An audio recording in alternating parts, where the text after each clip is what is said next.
Olá, boa noite. É um prazer abrir essa mesa maravilhosa do livro Magia, Encantamentos e Feitiçaria, com nossos autores maravilhosos. E quero dar boas-vindas a todos os nossos ouvintes, aos participantes. E vamos começar a mesa. Eu vou ser bem sucinta, porque a gente tem muita gente para falar, e vou passar agora a palavra para o professor Pedro Paulo Abreu Funari, livre-docente pela USP, professor titular da Unicamp, e um dos organizadores desse livro que fala em nome da gente. Bom, bem-vindo, professor. Boa noite, é uma satisfação estar aqui hoje, primeiro em companhia desses colegas tão queridos e brilhantes, inspiradores mesmo, e em seguida também pelo fato de nós estarmos nessa ocasião do lançamento deste livro, que está disponível de maneira gratuita no site da editora acadêmica, e apenas para dar essa introdução geral, dizer que o livro foi resultado de uma reunião entre os interesses e as confluências da professora Flávia Marchetti e da Semiramis Corsi, que em 2021 perceberam a importância do tema, sua relevância, não só em termos mundiais, internacionais, mas também na produção brasileira. E aí eu me juntei a esse grupo, a essas duas queridas amigas, para a organização de um volume, procurando congregar o que há de melhor sobre a produção desse tema aqui no Brasil. Em seguida, também, outra característica importante é o caráter transcultural, ou seja, diferentes culturas, sociedades, épocas.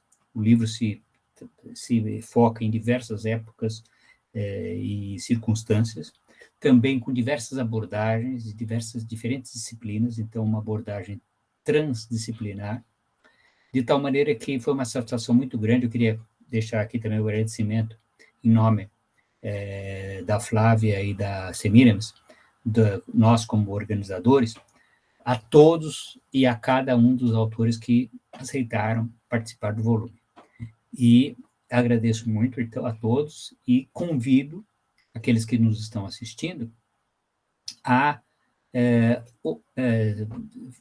folhearem essa obra e verificarão que há artigos dos mais variados temas, mas todos eles preocupados com uma discussão crítica e fértil a respeito dos temas do encantamento, da magia, da feitiçaria, da bruxaria.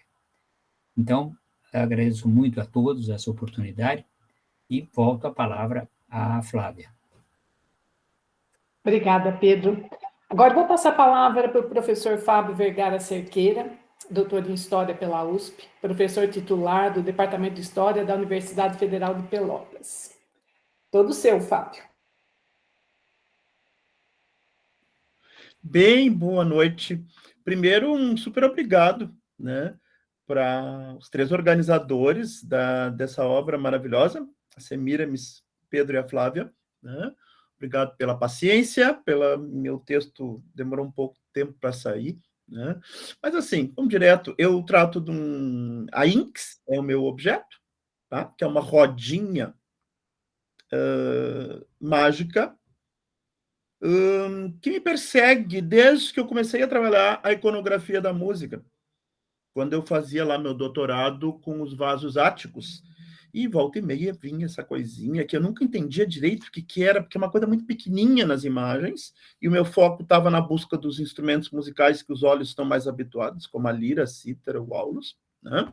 E aí eu vi esse trocinho chamado Inks. Nossa, mas será que isso é um instrumento musical também, ou minimamente algo sonoro, porque afinal forming, salping, sitting, é um sufixo presente em número significativo de instrumentos musicais, né? Olha, foi necessário uns 25 anos até que eu encarasse, chega, vamos estudar isso. Porque eu sempre estava com outros objetos de estudos, mas ela vinha. Até que eu estava preparando um texto sobre a dança com véu, né?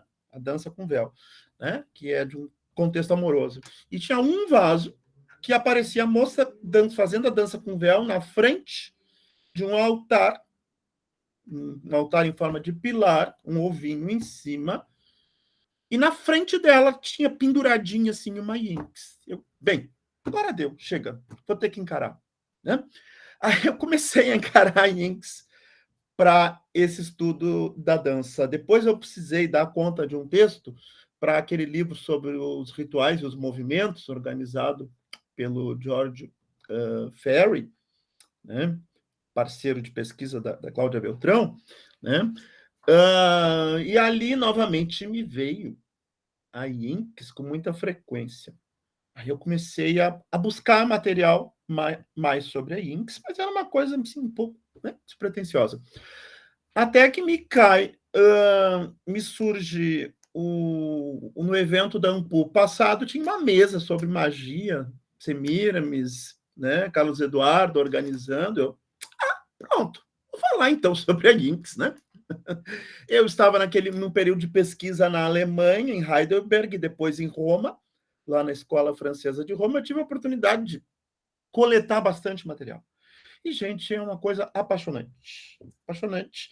E eu não vou entrar, vou dar spoiler, tá no texto. Mas mexe com Afrodite, com Eros, com ninfas, com mitos, conquista.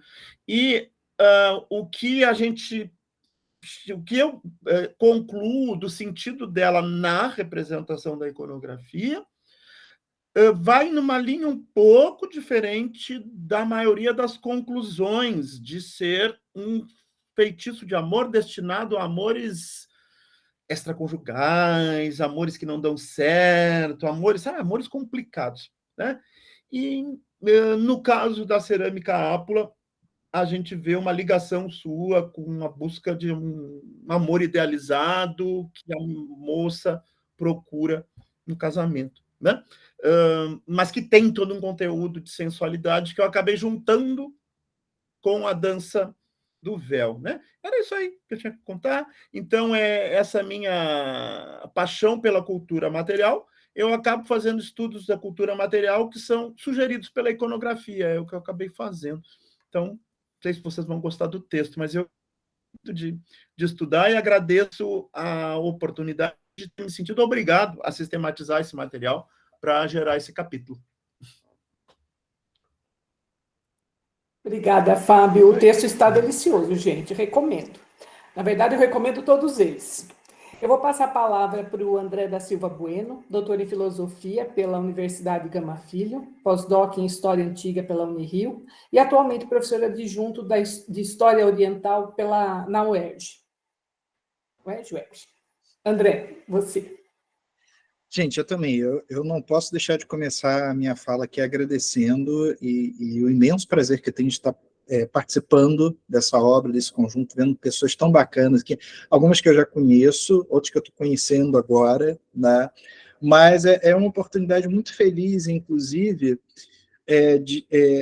de pensar, né, o quanto é importante, não querendo de forma alguma supervalorizar meu texto, mas assim, de pensar o quanto de entrada nós temos para temas muito pouco conhecidos, como é o caso da China, né? Eu sempre costumo dizer, né, repetir uma frase de um grande sinólogo, Marcel Granet, que dizia que como é que a gente se pretende humanista se a gente se forma esquecendo 2/3 do mundo, né? Então, é sempre uma oportunidade deliciosa poder participar dessas coletâneas, né? Ainda mais acompanhando pessoas tão bacanas, assim, e textos tão legais quanto esse que eu estava vendo, né? Mas, claro, também que quando eu me proponho escrever um texto sobre China, né, eu tento fazer com que esses textos estabeleçam pontes entre o que é o nosso locus de conhecimento, né? Afinal de contas, não tenho pretensão nenhuma de estudar China, estudando China, me transformar em chinês, né? Ou ainda, né, compreender ao máximo o que é o imaginário, a mentalidade chinesa, mas é fascinante pensar que o estudo do caso da China torna palavras como magia, alquimia, absolutamente polissêmicas e capazes de interpretações que desafiam as nossas epistemes, que desafiam a maneira como nós construímos conceitos, tanto pelos seus distanciamentos quanto pelas aproximações possíveis também. A China muitas vezes é idealizada como um lar de grandes sábios ou mesmo quando sua alquimia é trabalhada, ela é vista de um ponto de vista essencialmente esotérico, um tanto quanto salvacionista, como se tudo aquilo que é feito dentro da China tivesse em si uma razão implícita que te leva ao novo patamar de sabedoria. E é surpreendente, e para mim foi muito gostoso, na verdade, porque quando a gente começa a estudar a China, né, sempre tem muita coisa para estudar. Né? Tinha até uma piada na sinologia que dizia, né, que quando você passa uma semana na China, você volta e quer escrever um livro. Quando você passa um mês, você já começa a pensar em escrever só um artigo. Quando você passa um ano, você só conversa com os amigos, porque fica difícil explicar tudo aquilo que você está vendo. E o caso da magia e da alquimia na China se trata justamente disso. Primeiro, da gente ver que há uma raiz mágica na China, que vem desde a época dos xamãs, que vem desde a época das primeiras comunidades neolíticas, e essa tradição se firma dentro da sociedade. Né? Até hoje, a China, assim como no Brasil, nós vamos encontrar benzedeiras, vamos encontrar pajés, vamos encontrar pessoas que falam com o mundo espiritual, que lidam com a magia, e o modelo chinês, no caso, é uma oportunidade fantástica para a gente visitar essas raízes, visitar essas origens, visitar também os projetos de racionalização que existem sobre tudo isso. Né?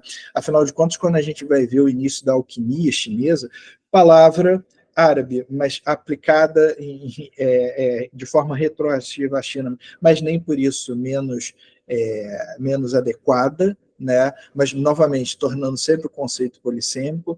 Mas a própria alquimia chinesa, ela nasce desses processos mágicos. Né? Ela nasce dessa interação muito interessante, de um raciocínio, uma tentativa de racionalizar a natureza, que hoje em dia, para nós, parece às vezes até muito infantil. Né? Como é que alguém, por exemplo, concebe a imortalidade a partir de uma teoria que bom, se nós ficamos doentes quando estamos desequilibrados, se a gente não ficar mais desequilibrado, a gente não fica mais doente, e se eu não ficar doente, eu nunca mais morro. Então quer dizer que eu posso ser imortal se eu nunca mais ficar doente. E como é que a gente faz isso?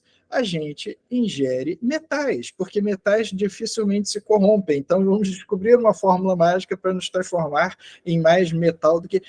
Hoje em dia a gente vendo isso, parece engraçado, apesar de que eu vejo muitas vezes isso acontecendo quando as pessoas falam que vacina não funciona, que a Terra é chata, etc, etc. Então é interessante ver que esse esquema de funcionamento mental, ele é mundial, ele é global, ele ainda existe. Mas na China isso tudo acaba formando uma tradição muito larga, muito rica, que permite a gente vários pontos de encontro. Né?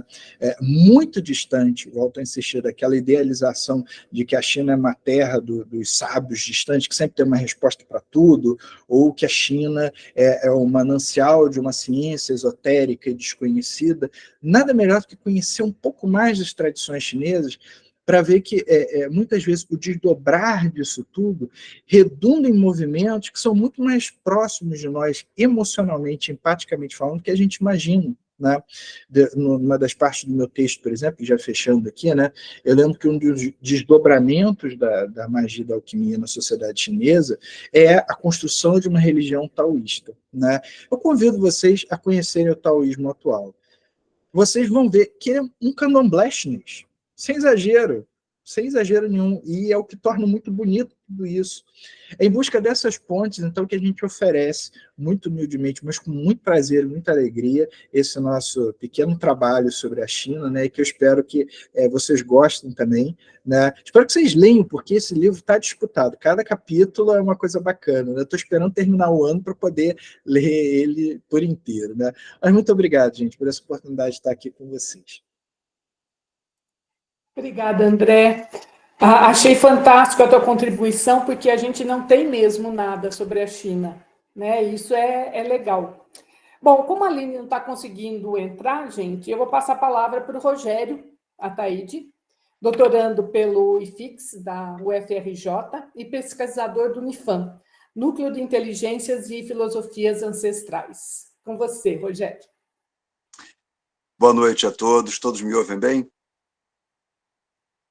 Boa noite a todos. Quero agradecer a gentileza do convite e a oportunidade de participar dessa coletânea de textos que vem falando de um tema que é tão interessante. E, Flávia, sim, eu estou lá no IFIX fazendo esse novo doutorado, em filosofia agora, mas eu já pesquiso o meu tema há um pouco mais de 20 anos. Eu sou sacerdote de Ifá, eu sou Babalawo, e nessa condição, há 21 anos, eu tenho estudado muito essas temáticas que vêm com essa perspectiva de Ifá. Eu vou falar um pouquinho, só para deixar claro. Ifá é muitas coisas. Ifá é o nome de uma divindade que tem um outro nome, Orúmila.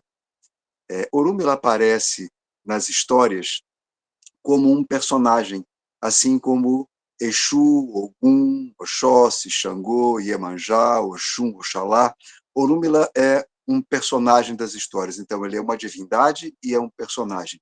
E como personagem, divindade, ele tem atributos, como todos os outros têm, esses orixá têm. Então, a atribuição de Exu é o movimento, é o dinamismo. A atribuição de Oxum talvez seja a querência. A atribuição de Xangô é a alegria de estar vivo, a alegria festiva de estar vivo. E a atribuição ou patronato de Orúmila é a inteligência, o conhecimento e a sabedoria.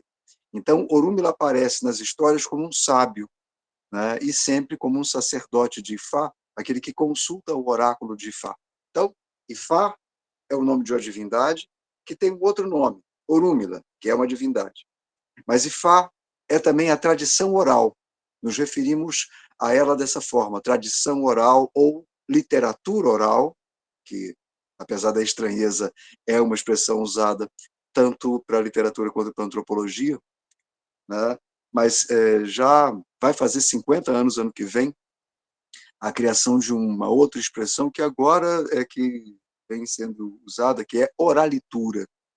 Gosto muito dessa ideia, porque tanto literatura oral quanto oralitura tentam dar conta de uma narrativa, uma história, narrativa aqui da forma bem usada, narrativa ou história, que quando é contada com o mesmo gosto literário, com a mesma preocupação estética de uma história que é colocada no papel. Então, essa tradição oral, ou literatura oral, ou oralitura, também é Ifá. Ifá também é o oráculo em que se revelam os destinos humanos. Nós conhecemos, através desse oráculo, os Odu Ifá. São 256 Odu Ifá, mas não quer dizer que sejam 256 destinos. Mas isso aí já é uma longa história para outra coisa. Ifá também é o nome da medicina tradicional, Ifá também é palavra de poder, Ofó, e por aí vai. Ifá tem vários aspectos e atributos. No nosso livro, eu tratei do aspecto da magia, e aí eu chamei o texto de magia, truque e feitiço. Porque nas histórias de Ifá, nós temos sim magia, temos feitiço, que é coisa condenável, e temos truque, que muitas vezes se apresenta como uma forma ardilosa de resolver problemas, né? Feitiço é algo complicado, né? Porque o feitiço atende à vontade de quem demanda, e muitas vezes isso fere a ética. Então, aquilo que Orúmila, que os sacerdotes de Orúmila fazem, os babalaôs, é sim, de alguma maneira, magia. E aí, só para não deixar passar, e eu vou encerrando, magia em Ifá é Erubó, Irubó. Irubó, que se divide em duas palavrinhas, Ebó e Iló. Ebó é uma palavra bem conhecida porque advém já das tradições do candomblé e da umbanda. Ebó é oferenda e ou sacrifício. Então a gente podia deixar residir aí a magia. Mas não. Ebó tem o seu irmão gêmeo, eu costumo dizer, Iló. Iló é conselho. Então, o ebó, que é a oferenda ou sacrifício, que a gente pode dizer que é o sacrifício material, e o iló, que é o conselho, que é o sacrifício de si mesmo, como diz um pesquisador norte-americano, Karengá. Então, sem o sacrifício do conselho, não há possibilidade de exercício da magia. Portanto, no caso de Ifá, a magia ela ocorre de maneira muito interessante. A magia ocorre como um esforço pessoal. Então, nós estamos diretamente associando uma forma de exercer ou fazer magia, de colocar mágica no mundo, através de um aprimoramento ético, contradizendo Kant, né, que dizia que só o cristianismo é uma religião que propõe o aprimoramento moral, ético, né, e Fá também propõe um aprimoramento moral, aprimoramento ético, através do aconselhamento e da preocupação, né, de seguir um bom conselho para a realização de nossos objetivos.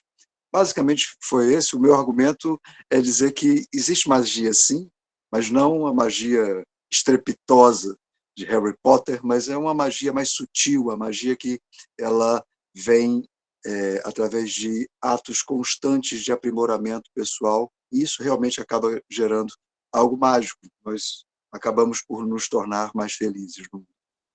É isso. Olha, estou muito feliz de participar com vocês desse livro. Fiquei muito feliz com o convite, muito obrigado, e espero que esse livro possa render ainda mais outros encontros, mais outras discussões, nós possamos falar muito sobre esses assuntos. Obrigado, gente. Obrigada, Rogério. Eu sabia que você era babalaô, mas eu deixei a surpresa para o povo, para não estragar. Bom, eu vou passar agora a palavra para a Débora Simões Souza, doutora em Antropologia Social pela UFRJ e professora efetiva de História do IFE Baiano. Bem-vinda, Débora. Boa noite a todos e todas. Vocês me escutam bem? Não é praxe e não é só por educação, mas é por saber o trabalho que dá. Eu quero agradecer os organizadores pela acolhida do meu texto, pelo convite para escrever esse texto. O meu texto é sobre Yansan e Santa Bárbara, né? Uma santa e uma divindade das religiões matrizes africanas. E eu vou dizer um pouquinho para vocês como que eu encontrei a Santa e Orixá. Eu fiz meu doutorado, como a Flávia pontuou, na UFRJ, no Museu Nacional, no programa de Antropologia Social. Não sei se o Rogério lembra, mas eu conheci o Rogério lá. E aí eu entrei com um projeto para estudar Santa Bárbara e Yansan, mais especificamente para estudar a festa de Santa Bárbara na cidade de Salvador, na Bahia. E aí eu fiz uma tese sobre as comemorações em torno de Santa Bárbara e Yansan em Salvador, e esse recorte que eu trouxe para vocês é eu apresentando a Santa e a Orixá para os leitores, no contexto, né, de Salvador, num contexto de uma pesquisa etnográfica.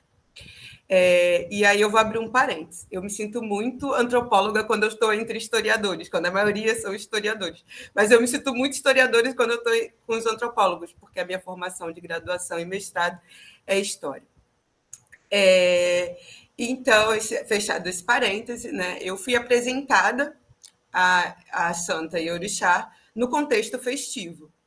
E elas nunca foram centrais na obra da tese, porque quem era central eram as interlocutoras, as devotas e adeptas de Yansan.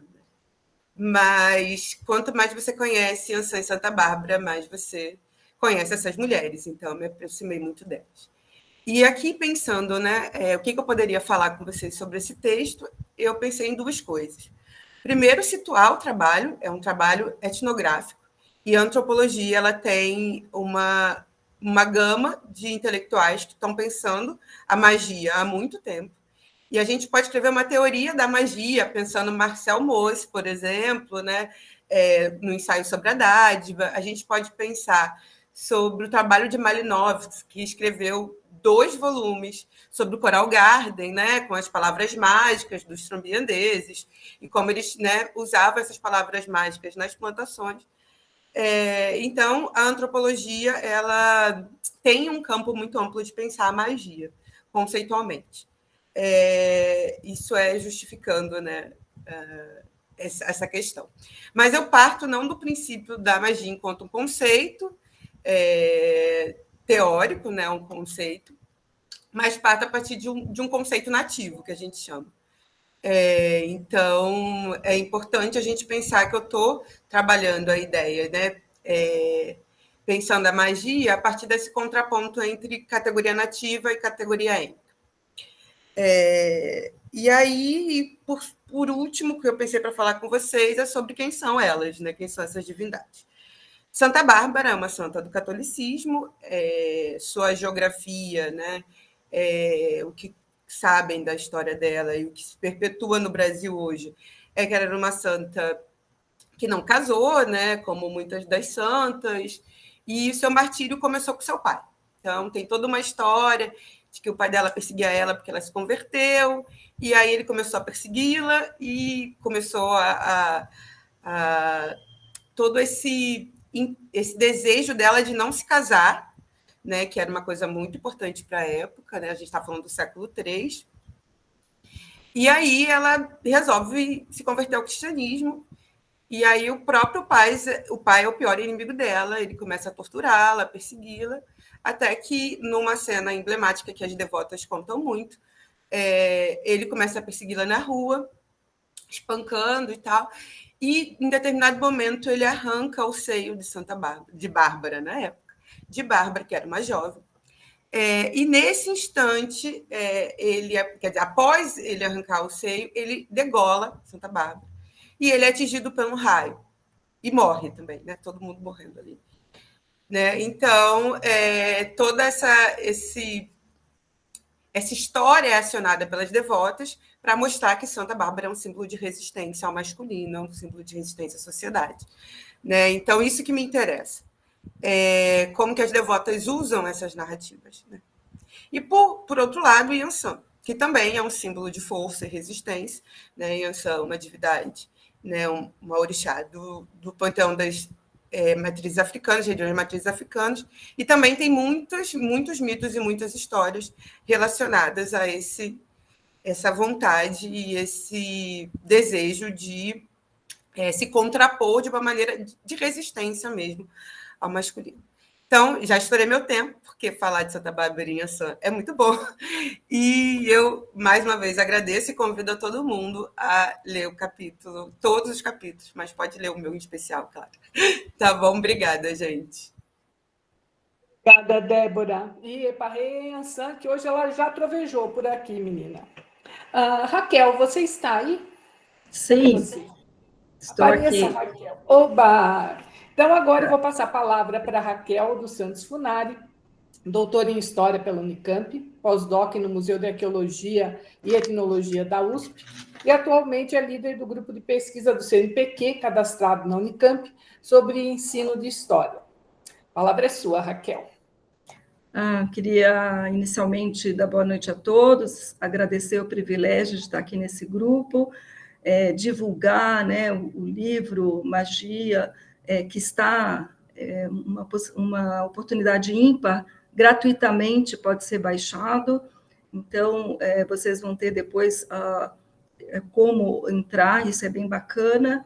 A minha trajetória, ela vem de 1985, quando eu fazendo a graduação, eu entro na sala de aula, eu tenho uma trajetória um pouco diferente da maioria dos pesquisadores aqui, porque eu estou no ensino, e desde que eu iniciei, o Egito sempre me chamou a atenção, da recepção do tema dentro da Antiguidade, do Egito, para os alunos, em especial do atual 6º ano. Então, eu escrevi um capítulo que se chama O Uso da Magia Egípcia no Ensino, os amuletos na sala de aula. Esses amuletos, eles pertencem ao acervo do Museu de Arqueologia e Etnologia da USP. Atualmente, né, o meu supervisor de pós é o professor Wagner Carvalheiro Porto, e a proposta que eu tive, que estou realizando, é a organização de um jogo de percurso, organização de livro com os amuletos, a partir da catalogação feita no museu, e trabalho com professores de diferentes escolas e esferas e alunos de capacitação para que a gente trabalhe dentro da Base Nacional Comum Curricular das Habilidades Socioemocionais, e também desse conhecimento da antiguidade, né? Eu tive o privilégio aqui de fazer algumas palestras para universidades e alunos que estão na graduação, e gostaria de dizer, então, que os amuletos egípcios, eles uniam símbolos, né, que tinham a escrita, né, os hieróglifos e imagens.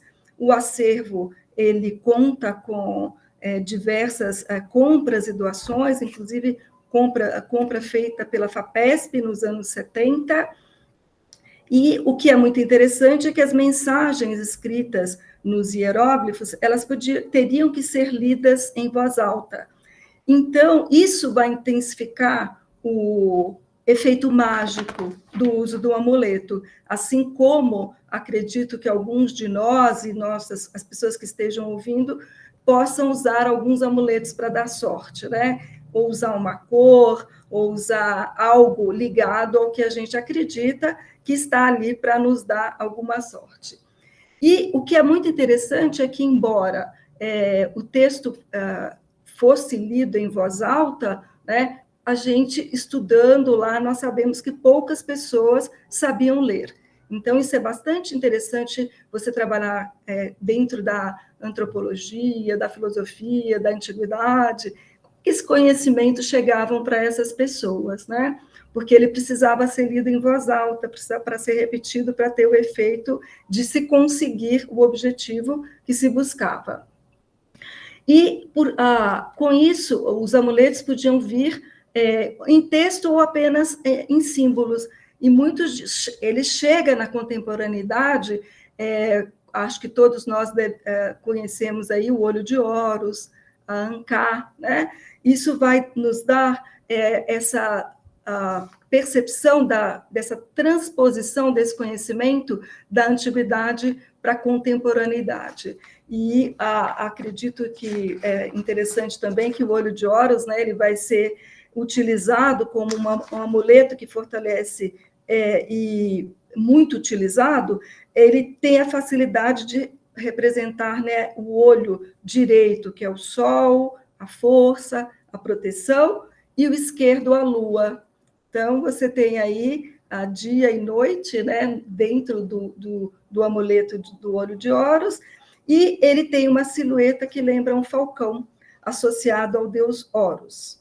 Mas, como todos nós estamos dizendo aqui, a grande questão de estarmos presentes aqui hoje é levar vocês que estão nos ouvindo a ler o nosso livro e perceber o quanto, né, a Flávia Marchetti, a professora Semira, o professor Pedro Paulo e todo esse grupo que está aqui em conjunto foi importante para essa produção, e em especial quem está aí nos bastidores desse trabalho, né? Então, fica aí o nosso convite para que vocês leiam, para que vocês entrem no site, baixem o livro, no momento que a gente está passando da importância da leitura e do conhecimento, para que entendam, como foi dito anteriormente, dessa magia que nós estamos falando aqui, não estar ligada a outras questões e que chama a atenção, mas é isso. Então, eu queria muito agradecer o privilégio de estar nesse grupo. Obrigada. Raquel. Bom, o Felipe não está, né? Está atrasado. A chuva atrapalhou o Felipe. Então, agora sou eu, gente, né? Bom, eu sou professora doutora em estudos literários pela Unesp. Atualmente estou no grupo de pesquisa da Unicamp de Arqueologia Histórica e no grupo Linceu da Unesp. E queria falar para vocês um pouquinho do meu tema, que é o corpo encantado do mito aos contos maravilhosos. Quando eu fiz o primeiro pós-doc, que foi o da Unesp, eu trabalhei com as deusas, e aí, fatalmente, eu acabei enveredando pelos contos maravilhosos, que alguns chamam de infantis, outros de fadas, mas eles são mesmo maravilhosos. Eu gosto da terminologia do próprio. E a ideia para esse capítulo surgiu dos corpos encantados mesmo, dessa deformação, dessa metamorfose, seja em planta, que eu já via nos mitos, como no Narciso, seja em animais, seja em corpos deformados, monstruosos, né? E aí eu fui vendo essa relação entre essas transformações e as transgressões. Transgressões morais, transgressões dentro do status quo pedido, e fui vendo que essas transgressões sempre se pautavam num deslocamento espacial, um deslocamento que ia do civilizado, da cidade, do âmbito do cultural, voltando para o selvagem, né? Para o natural, para o campo, para a floresta. E aí, nesse percurso, além da animalização dessas pessoas, há uma questão da alimentação, do vestuário, da aparência física, mesmo que eles não sejam animais. O que a gente tem é um trabalho um jogo entre a fartura, uma boa alimentação, e a fome. Corpos famintos, deformados, de pobres, trabalhadores, e corpos belos, limpos, bem vestidos, com sapatos, que se opõem a esse universo. E, lógico, a nossa bruxa está do lado dos pobres. As velhas, as órfãs, as prostitutas, grosso modo, a gente tem essas personagens nesse universo, banido do espaço social, deixadas no espaço selvagem, que é o espaço que elas conseguem habitar, se alimentando de raízes, de urze, e sempre a imagem mesmo do caldeirão em cima de uma fogueirinha, porque esse tipo de alimento você tem que cozinhar, você não come sem ser cozido. E aí esses corpos é que são ditos como perigosos, maléficos. Vejam que no começo os mitos não traziam esse julgamento do corpo feio, deformado, mesmo porque nos mitos, sobretudo os gregos, o único exemplo que a gente tem é sempre um corpo bonito, porque ou são aristocratas, ou são semideuses, filhos de Deus, nunca são feios. Aparece nos contos, que já vem de uma origem oral muito grande e coisa, essa versão do corpo deformado, que é o corpo do pobre, porque nos contos começa a surgir uma vilanização da pobreza, né, dessa exclusão. E aí a gente tem, né, as fadas loiras, lindas, em carruagens douradas, e as bruxas mal vestidas, feias, doentes, corcundas, morando na floresta. Então, basicamente, foi por aí que eu peguei, e trabalhando os outros corpos todos que são encantados. Mas não vou dar spoiler do final. E foi isso, mais ou menos. Bom, eu vou passar, então... Flávia, deixa eu só te pedir uma coisa, para você passar a palavra para a professora Aline, que ela conseguiu entrar e ela está com a bateria dela um pouco... Ela está sem o carregador, ela está fora do Brasil, então ela pediu para falar um pouquinho antes que a bateria dela acabe. Não, tá ótimo. Passo, então, a palavra para a Aline Dias da Silveira, doutora e pós-doutora pela Universidade de Humboldt, em Berlim, na Alemanha, e professora do Departamento de História da Universidade Federal de Santa Catarina. Desculpa, Aline, vem aí. Cadê você, querida? Vocês conseguem me ver? Estão conseguindo me escutar também? Gente, muito obrigada, Flávia, muito obrigada a todos os colegas. E, rapidinho, desculpas pelo atraso, eu realmente estou viajando e daí estou sem o adaptador, estou num lugar que não está cabendo na tomada o meu computador, nem o carregador do celular, e não consegui, rodei tudo aqui, me atrasei porque eu estava procurando um lugar para comprar adaptador. Então, essa é a questão, e peço mil desculpas pelo meu atraso. Bom, então, seguindo em frente, para não atrasar os meus colegas, estou muito feliz de estar aqui com vocês.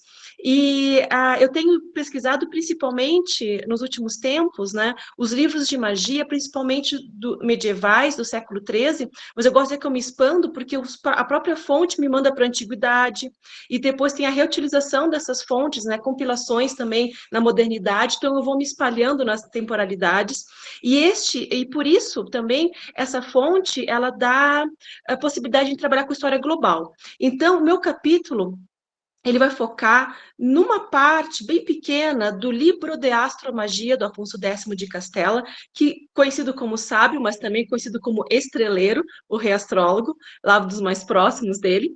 E nessa partezinha é como fazer um anel mágico de Mercúrio.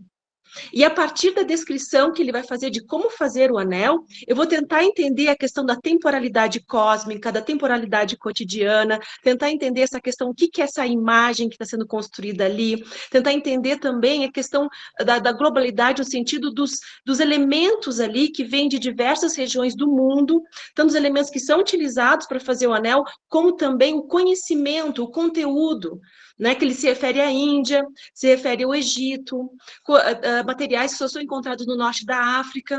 Então, o título é lição 1, né, como fazer um anel mágico, mas a partir disso trabalhar todos esses aspectos. Eu gostei muito de escrever o artigo, gostei muito de participar do livro, e com essa possibilidade também aberta para trabalhar com história global, com uma história conectada, a partir dos livros de magia, eu espero que vocês, quem leia, né, possa aproveitar, então, também para outras pesquisas. E é isso, gente, eu não quero tomar muito tempo de vocês, espero que gostem, e eu tô, de novo, eu estou muito feliz de ter participado desse livro, maravilhoso. Aline, obrigada. Que bom que você conseguiu entrar, a gente fica feliz. E a gente vai fazer um anelzinho mágico de Mercúrio depois. Então, esse anel ele também apareceu no papiros gregos de magia. Então, assim, ó, nas temporalidades, ele está aparecendo sempre. Esse Mercúrio de Hermes é o top 10 assim, da magia. Precisamos achar a prática mesmo, um ourives para fazer. Obrigada, Aline. Semiramis, você fala, querida? Então, sim, apresentando a professora doutora em História pela Unesp de Franca, professora adjunta hoje do Departamento de História do Programa de Pós-Graduação em História da Universidade Federal de Santa Maria e parceira maravilhosa desse livro. Vai, Semiramis. Bom, boa noite, pessoal. Eu queria primeiramente agradecer, né, ao professor Pedro Paulo Funari e à professora Flávia Marchetti por ter organizado junto comigo esse livro. A ideia partiu inicialmente da Flávia. Foi no Halloween de 2021, eu acho. Ela falou, vamos lançar no próximo Halloween de 2022. Eu falei, não vai dar tempo, mas para 23 eu acho que dá. E aí a gente começou, né, os convites, e então quero agradecer todos e todas que aceitaram, né? Os textos estão muito legais mesmo, um mais legal que o outro, então quero convidar todos que estão nos assistindo para ler esses textos e agradecer os autores e as autoras que fizeram, né, o nosso livro ficar tão interessante, né?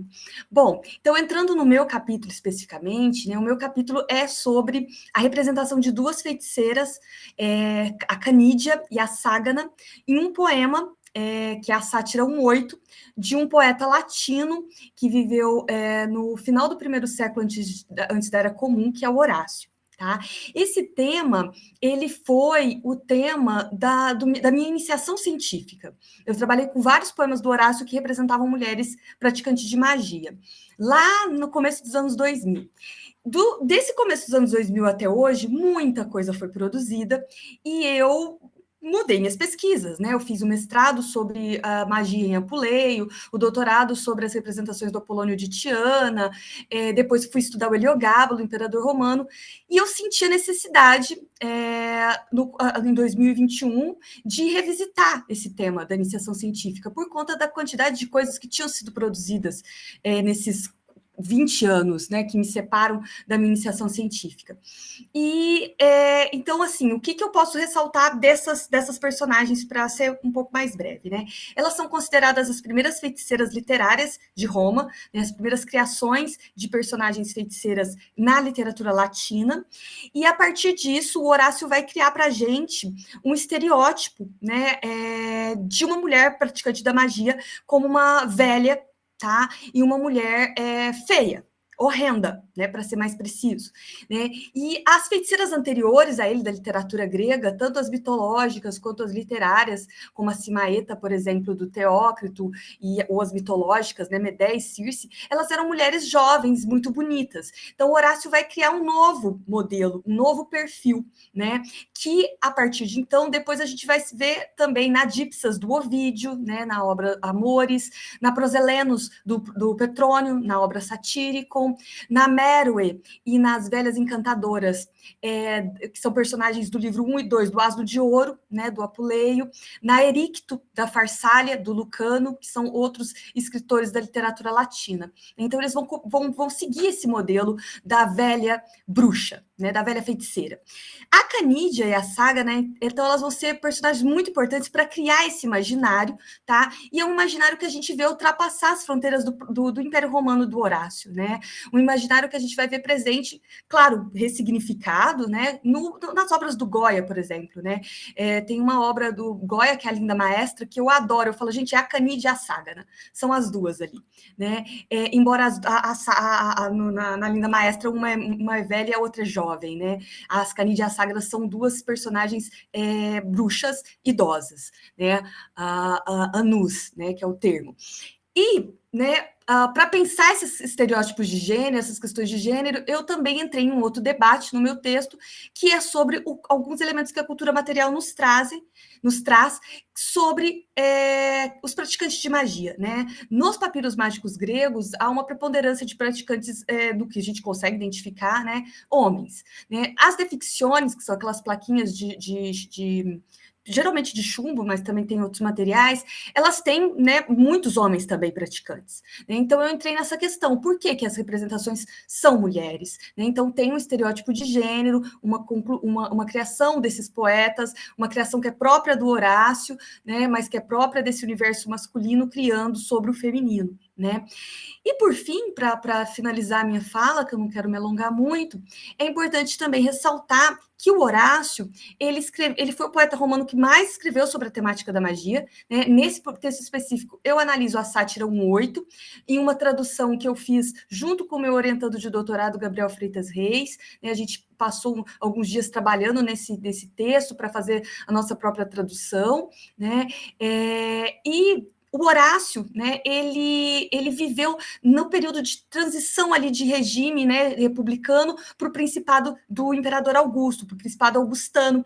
E depois, né, um pouco depois que ele escreve esses poemas, ele vai, inclusive, virar um poeta oficial, né, do Augusto. Né? Ele escreve louvando os feitos de Augusto. Então, é muito interessante também pensar algumas questões morais que o Augusto vai colocar em pauta, né, e como o Horácio já está apresentando alguns elementos dessas pautas. Tá? Então, nesse sentido, esse poema, né, e os outros poemas do Horácio, mas nesse texto eu me foco especificamente nesta sátira, né, até para pensar o tom satírico do poema, ele traz reflexões muito interessantes de gênero, né, de magia, mas também de poder, né, e de questões ali do contexto que o Horácio está vivendo, que é o final da República, início do período augustano.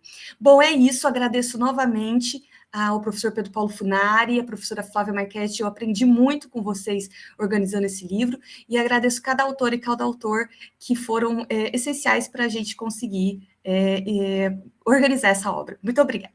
Flávia.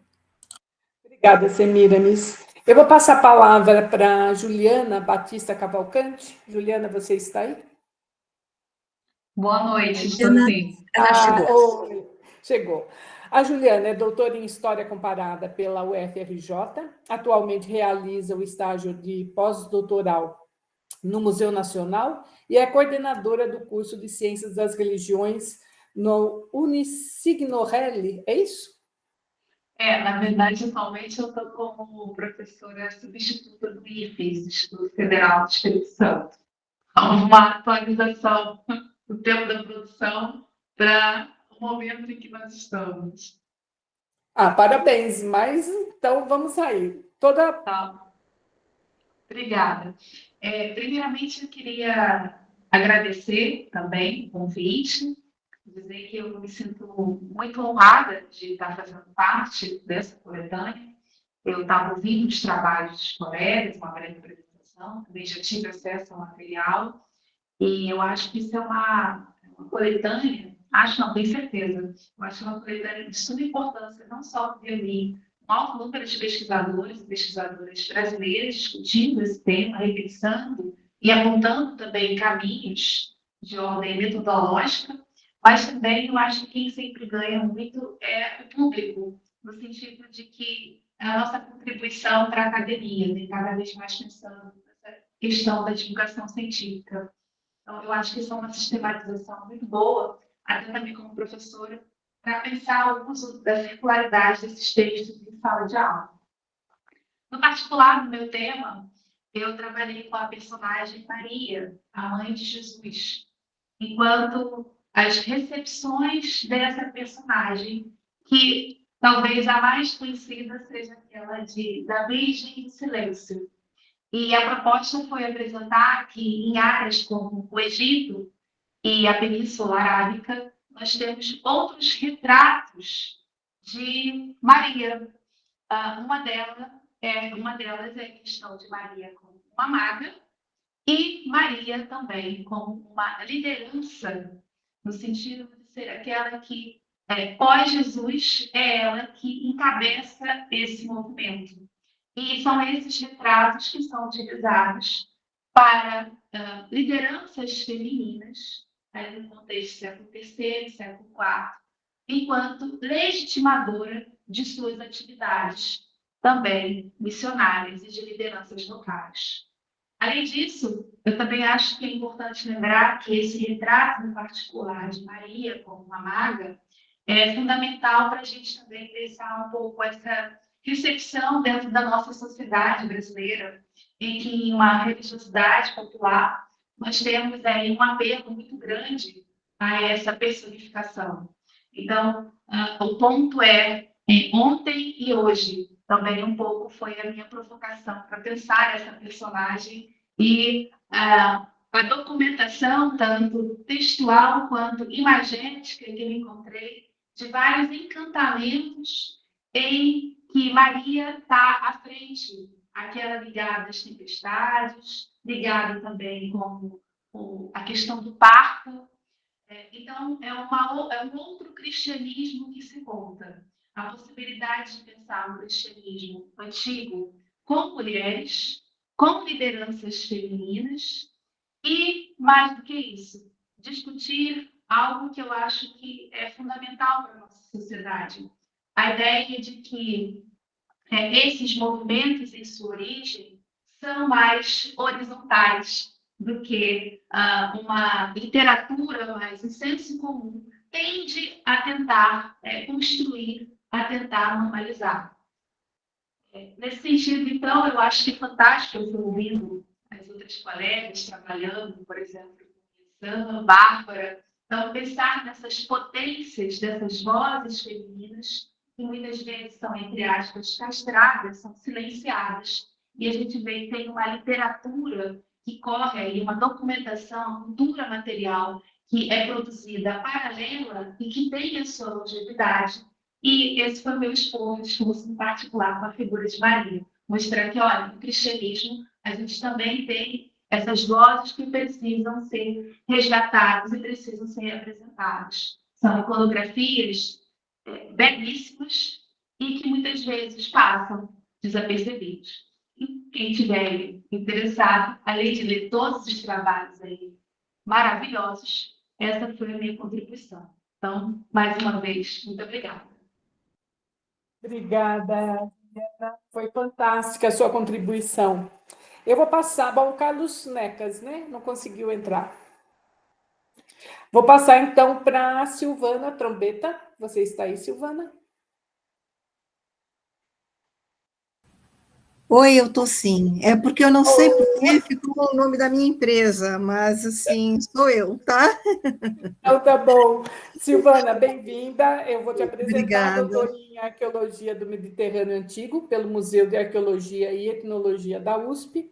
É pesquisadora associada do LARP, Laboratório de Arqueologia Romana Provincial do MAI-USP. A palavra é sua, querida. Tá bom, eu queria agradecer muito aos organizadores, tá, pelo convite, muito bom estar aqui com vocês. Vocês falaram que a ideia surgiu no Halloween, né, e a gente está no Halloween, então eu queria dizer aqui, antes de tudo, que ele é um rito, na verdade, né, ligado à manutenção da ordem cósmica, né, e que, por exemplo, a gente está no primeiro dia das 3 noites de Samhain, né, inclusive.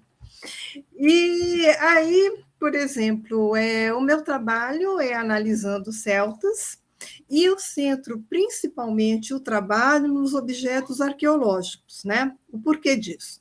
É claro que existem as fontes textuais, elas vão ser consideradas no meu trabalho, mas, como todos vocês sabem, os celtas não escreveram sobre eles mesmos, né?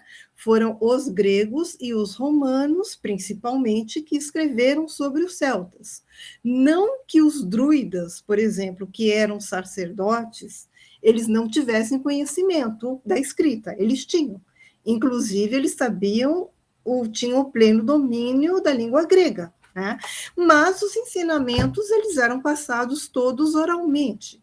Então, a arqueologia, ela serve muito para a gente resgatar determinados rituais ligados a esses povos, que genericamente a gente chama de celtas, mas a gente sabe que eram diferentes grupos que foram, entre aspas, tornando-se celta ao longo do tempo.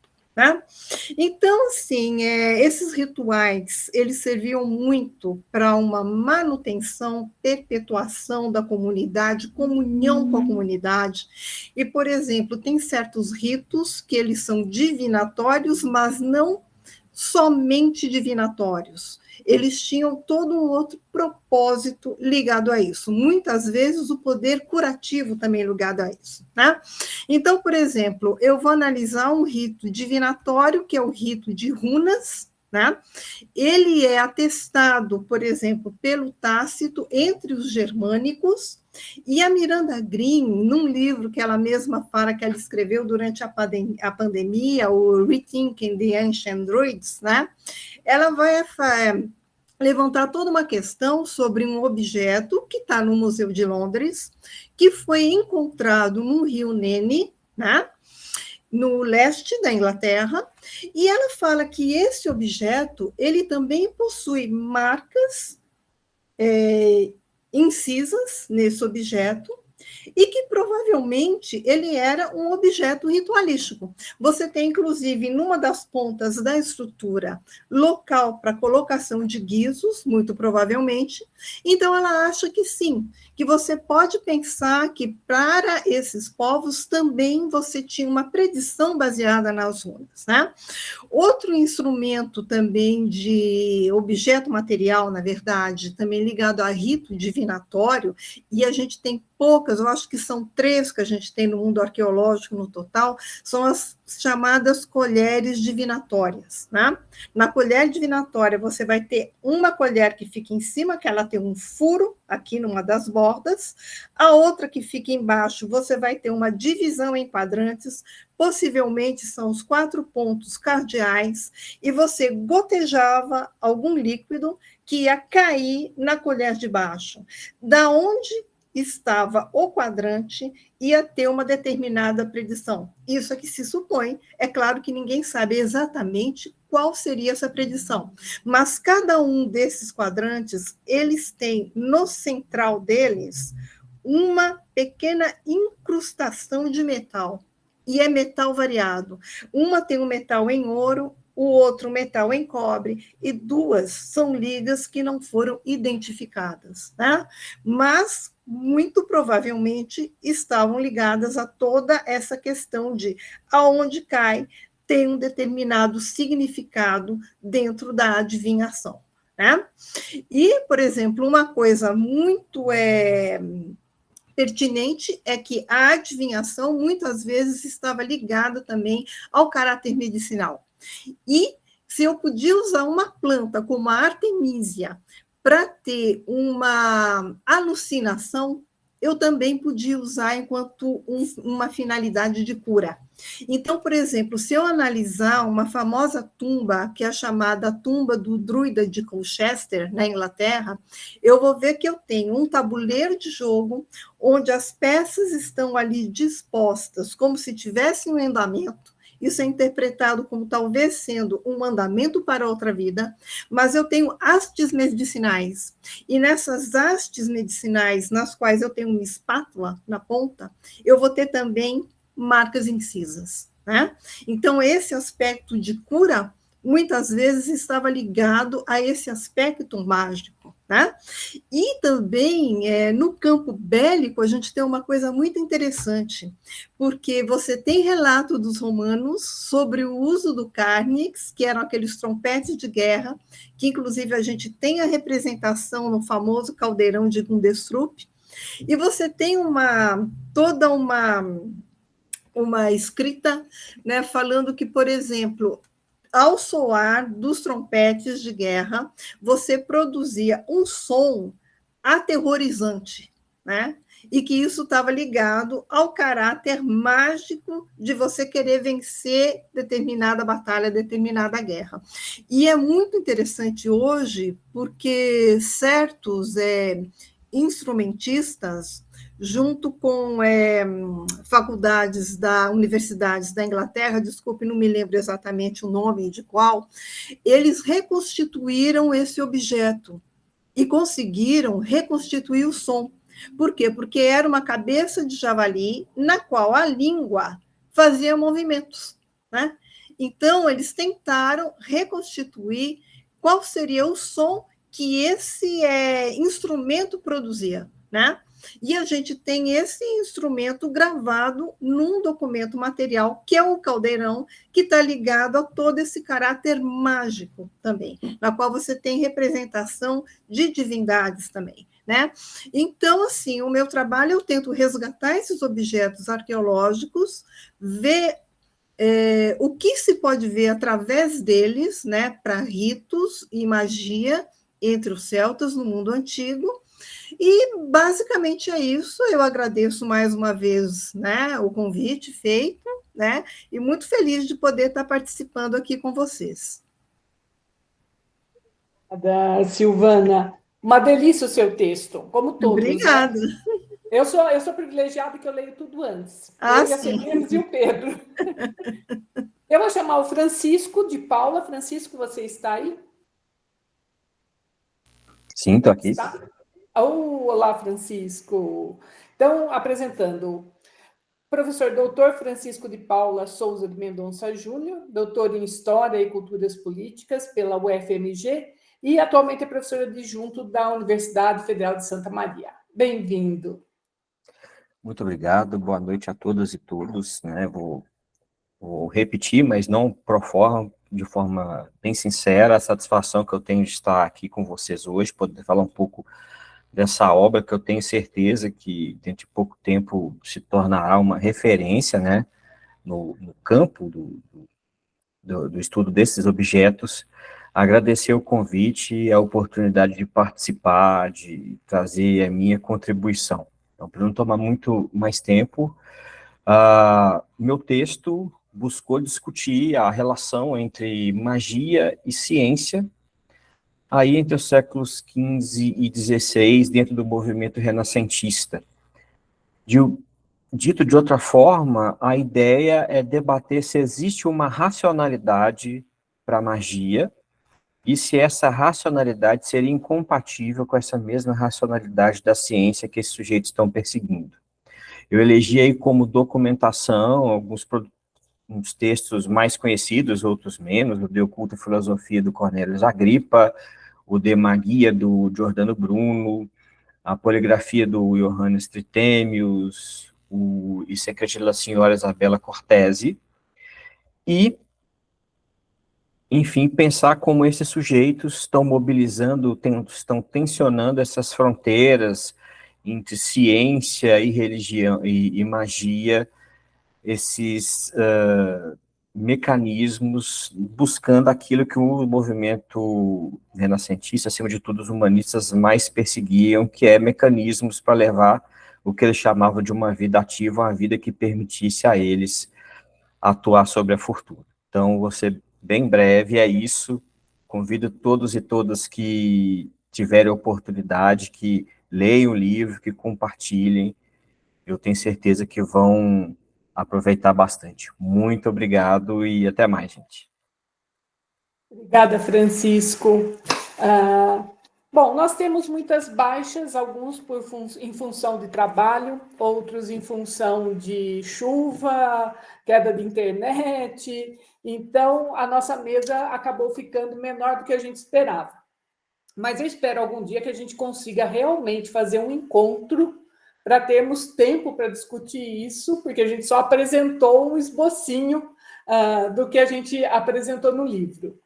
Agradeço profundamente a presença de vocês. Sei que foi corrido, todo mundo deu nó em pingo d'água para conseguir chegar nessa mesa, aqueles que conseguiram. Agradeço os nossos ouvintes e quero encerrar a mesa. Pedro, você quer falar um tchau? Sim, eu acho que nós podíamos primeiro abrir as câmeras, tirar a foto, né? Eu não sei como fazer isso, mas imagino que alguém saiba. E dizer que foi uma satisfação muito grande ter contado com todos vocês no volume. Aprendemos, nós organizadores, tivemos o privilégio de aprender antes do que o público terá ou tem agora nesse momento. Muito bom, adoramos, excelente. Então, parabéns a todas e que o público, tenho certeza, vai adorar também o livro. Muito bem. Um abraço. Você vai tirar uma foto final aí, Semiramis? Eu dei um print aqui, mas depois tem a gravação também, aí eu posso colocar no YouTube e a gente dá o print da gravação, que às vezes pelo celular fica melhor do que o print do computador. Então, feliz Dia das Bruxas e dos bruxos. Muito obrigada. E do Saci. Muito obrigada, Saci. Pessoal. Boa noite para todos. Halloween, gente. Boa noite. Bom dia do Saci. Boa noite, gente. Um abraço. Boa noite, tchau.